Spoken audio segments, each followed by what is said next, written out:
Hi friends, welcome back to my channel graduate choice. Friends, మనం ఈ వీడియోలో very important and previous year సంబంధించిన GK questions, అదేవిధంగా current issues సంబంధించిన క్వశ్చన్స్ని డీటెయిల్గా ఎక్స్ప్లెయిన్ చేయడం జరుగుతుంది. ఫ్రెండ్స్, ఎవరైనా మన ఛానల్ని మొదటగా విజిట్ చేస్తే మిగతా క్వశ్చన్స్ సంబంధించిన వీడియోస్ 2 ఉన్నాయండి.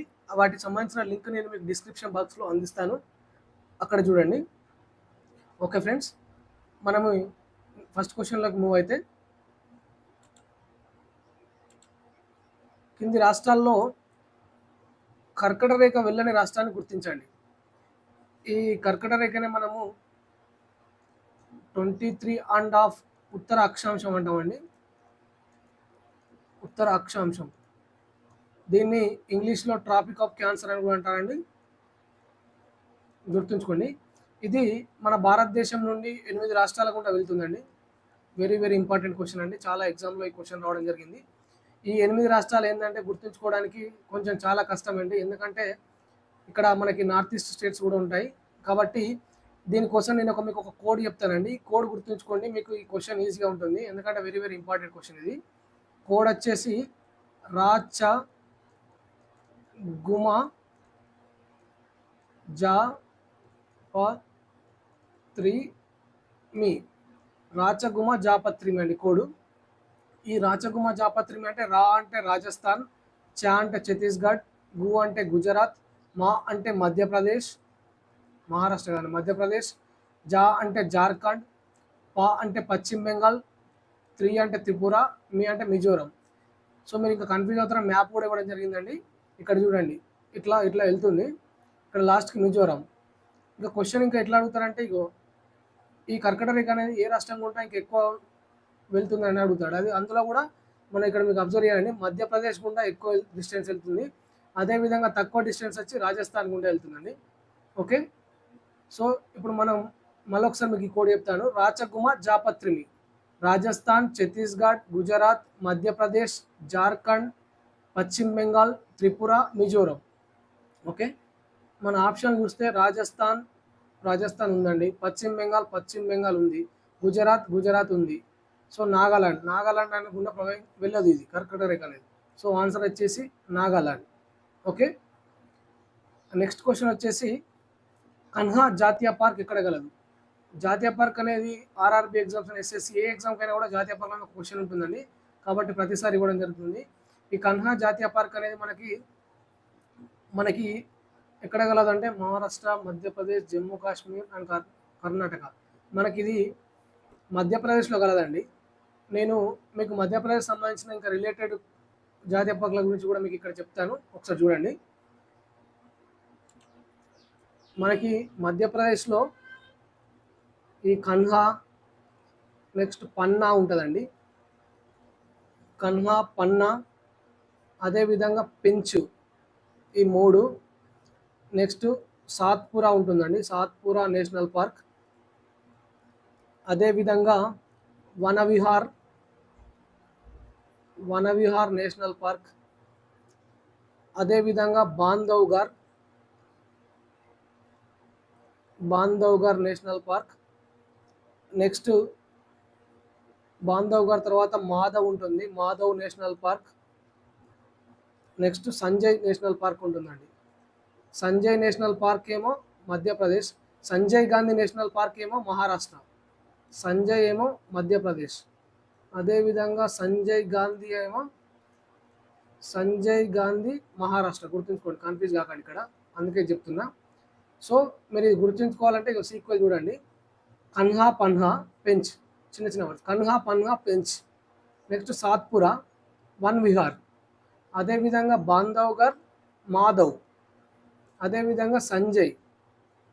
ఓకే, కన్హా, పన్నా, పెంచ్, సాత్పురా, వన్ విహార్, బాంధవ్గర్, మాధవ్, సంజయ్. ఇవన్నీ మధ్యప్రదేశ్లో కదండి. వెరీ వెరీ ఇంపార్టెంట్, ఇక్కడ నుంచి క్వశ్చన్ వస్తుంది, చూడండి. Okay, next question. ప్రస్తుత సిజే చీఫ్ జస్టిస్ ఆఫ్ ఇండియాగా జస్టిస్ బిఆర్ గవాయ్ గారు నియామకం జరిగింది. ఇతను ఎన్నో వ్యక్తిని అడుగుతాను. బిఆర్ గవాయ్ అంటే భూషణ్, గుర్తుంచుకోండి ఫుల్ ఫామ్, భూషణ్ రామకృష్ణ గవాయ్. భూషణ్ రామకృష్ణ గవాయ్. ఇతను రీసెంట్గా మనకి సీజే ఆఫ్ ఇండియాగా నియామకం కావడం జరిగింది. ఇతను ఎన్నో వ్యక్తి అని అడుగుతున్నారు. ఇతను ఇంకో స్పెషాలిటీ ఏంటంటే ఇతను మన భారతదేశ రెండవ దళిత సీజే. సో మీరు ఏం చేస్తారంటే మనకి ఫస్ట్ ఎవరు అనేది కింద కామెంట్ సెక్షన్లో మెన్షన్ చేయండి. మీకు ఎవరైనా తెలిస్తే కింద కామెంట్ సెక్షన్లో ఫస్ట్ దళిత సీజే ఎవరు అనేది కామెంట్ సెక్షన్లో ఇవ్వండి.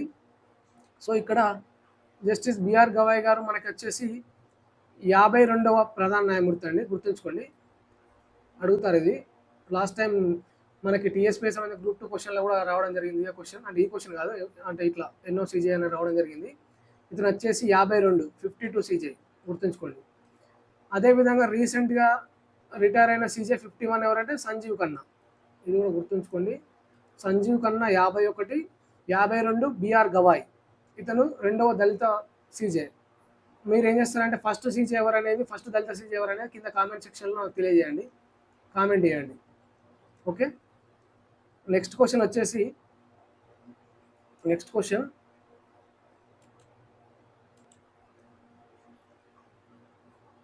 దూద్సాగర్ జలపాతం ఏ రాష్ట్రంలో కలదు?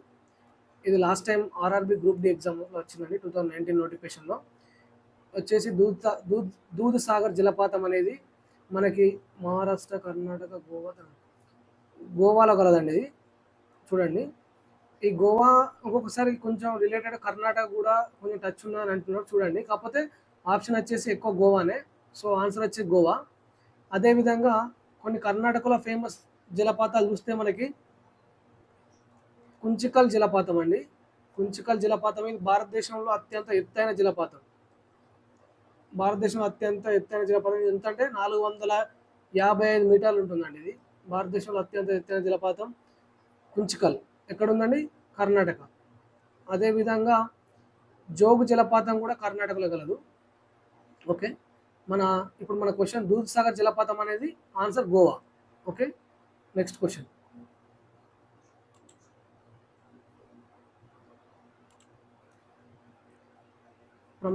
ప్రముఖ కట్టడం అనేది కుతుబ్ మినార్. ఇది ఢిల్లీలో కలదండి. ఇక్కడ ఢిల్లీలో కలదు.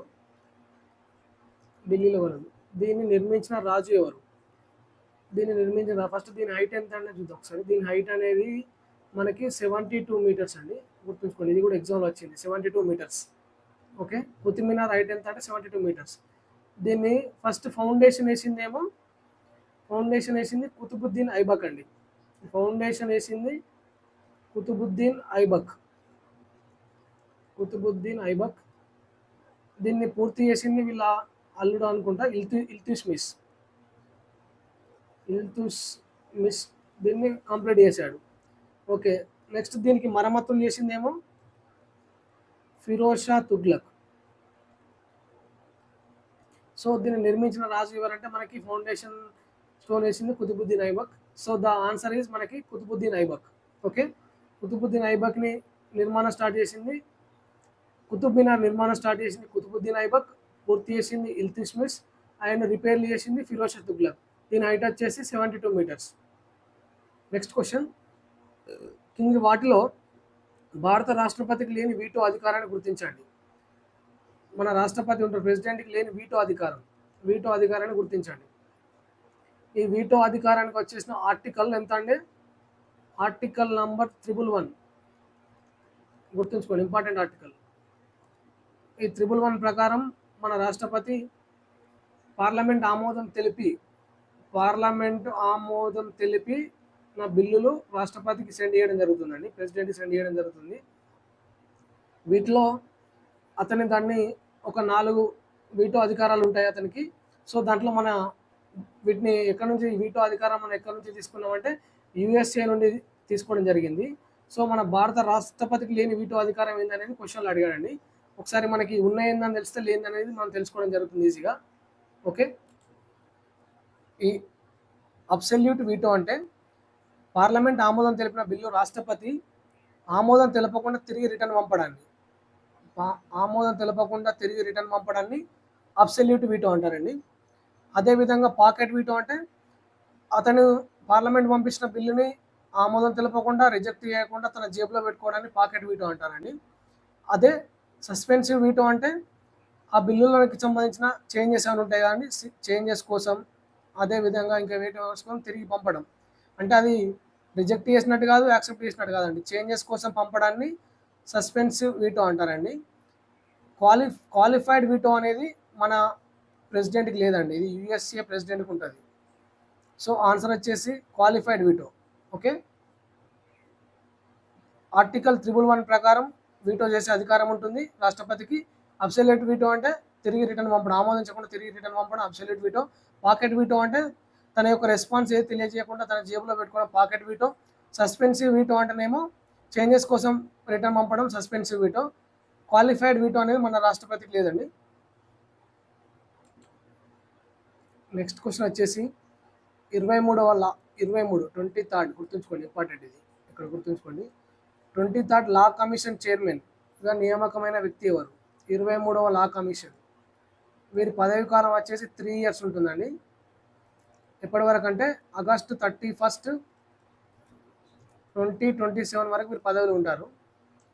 సో 23వ లా కమిషన్ చైర్మన్గా నియామకమైన వ్యక్తి ఎవరంటే జస్టిస్ దినేష్ కుమార్ మహేశ్వరి. జస్టిస్ దినేష్ మహేశ్వరి నియామకం కావడం జరిగింది. ఇది 1+2 అండి, బాడీ 1+2. ఇతనేమో లా కమిషన్ చైర్మన్. ఇతనికి కింద 2 పూర్తికాల సభ్యులు ఉంటారండి. అలా ఒకరు హితేష్ జైన్, ఒకరు వచ్చేసి హితేష్ జైన్, గుర్తుంచుకోండి, ఇంపార్టెంట్. నెక్స్ట్ రెండో పర్సన్ వచ్చేసి డిపి వర్మ. 23 లా కమిషన్ చైర్మన్ ఏమో జస్టిస్ దినేష్ మహేశ్వరి, ఇంకా 2 పూర్తికాల సభ్యులేమో హితేష్ జైన్, అదేవిధంగా డిపి వర్మ. వీళ్ళ పదవీ కాలం 3 years ఉంటుందంటే ఇప్పటివరకు ఆగస్టు 31, 2027 వరకు. సో ఇక్కడ అజయ్ కుమార్ అనే వ్యక్తి ఎవరంటే ఇతను రీసెంట్గా యూపీఎస్సీ చైర్మన్గా నియామకం కావడం జరిగింది, గుర్తుంచుకోండి. ప్రవీణ్ సూద్ ఏమో సిబిఐ డైరెక్టర్గా 1 year ఎక్స్టెన్షన్ వచ్చింది ఇతనికి. అదేవిధంగా భూషణ్ రామకృష్ణ గవాయ్ ఏమో 52వ CJ of India. Okay, Ajay Kumar UPSC chairman, Praveen Sood CBI director 1 year extension తోటి. Justice Dinesh Maheshwari law commission chairman, 23వ లా కమిషన్ చైర్మన్. అదేవిధంగా భూషణ్ రామకృష్ణ గవాయ్ 52వ సిజే. ఓకే,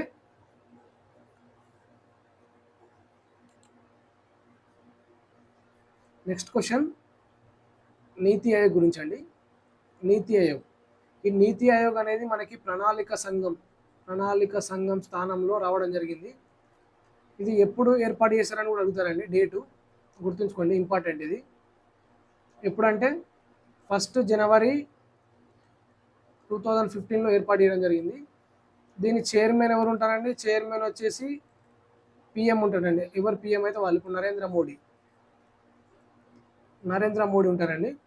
అదేవిధంగా వైస్ చైర్మన్ ఉంటారండి, వైస్ చైర్మన్ కూడా ఉంటారు. వైస్ చైర్మన్ ఇప్పుడు ఎవరంటే వైస్ చైర్మన్ సుమన్ బేరీ, గుర్తుంచుకోండి, సుమన్ బేరీ,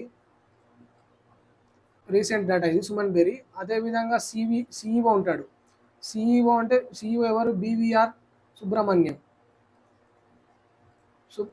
సుబ్రహ్మణ్యం సిఈఓ.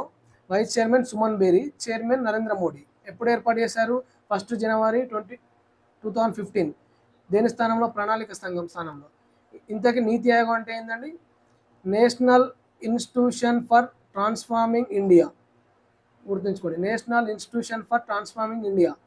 ఇది 2016 టీఎస్పీఎస్సీ Group 2 క్వశ్చన్ అండి. NITI Aayog, national institution for transforming India, ఇది ప్రణాళిక సంఘంలో ఏర్పాటు చేయడం జరిగింది. ఓకే, నెక్స్ట్ క్వశ్చన్ వచ్చేసి దక్షిణ కొరియా మరియు ఉత్తర కొరియా మధ్య సరిహద్దు రేఖను గుర్తించండి. ఏదేనండి? నార్త్ కొరియా, అదేవిధంగా సౌత్ కొరియా, ఈ రెండింటి మధ్య సరిహద్దు రేఖను గుర్తించండి.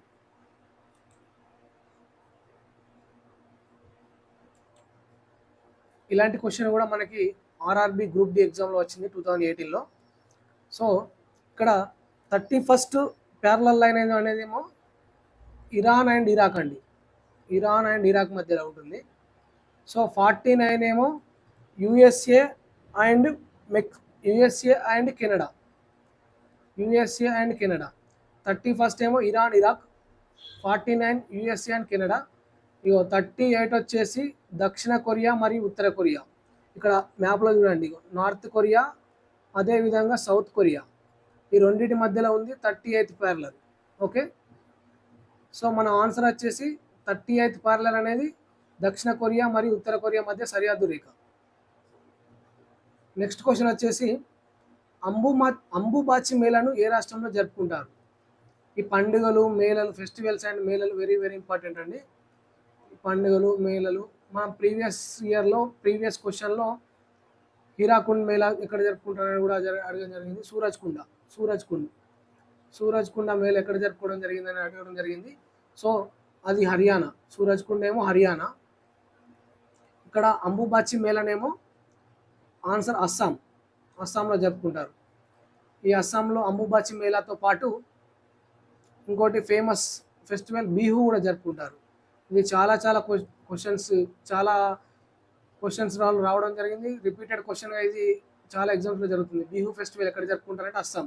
అంబుబాచి మేళా కూడా ఎక్కడ జరుపుకుంటారంటే అస్సాం. అదేవిధంగా సూరజ్ కుండ మేళానేమో హర్యానా. Okay friends,